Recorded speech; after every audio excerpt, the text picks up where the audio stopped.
I was about 12 years old one winter when ice and snow had built up on the roof of our house to the point that we had water leaking into our living room. So my dad assigned my older brother and myself and my younger brother to get the snow off the roof.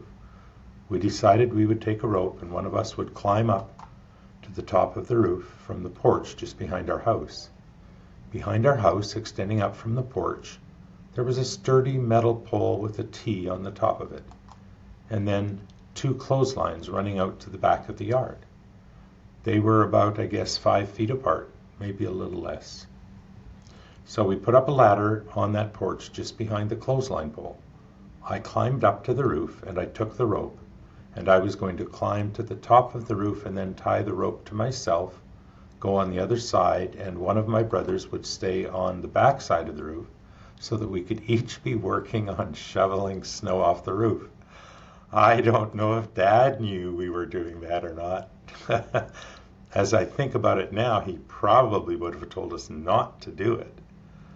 I crawled up that roof by brushing off enough snow to find a corner of an asphalt shingle and hang onto it with my mittened hand while I brushed off another shingle further up and grabbed onto that shingle.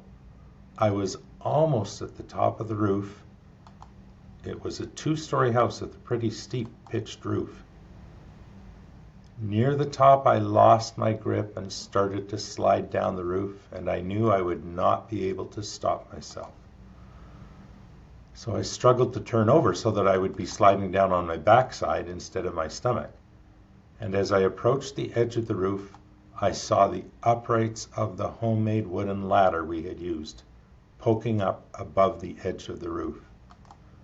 Somehow I managed to slide in between those uprights, and in the air, I don't know how, I turned so that I was now falling backwards onto my back with my arms outstretched. Fortunately, I cleared both of the clotheslines and landed flat on my back on about a foot of snow that cushioned my fall enough that I wasn't injured. I noticed after I landed that as I went by the clothesline, one of my fingernails got clipped short by the wire clothesline. I guess God still had a work for me to do.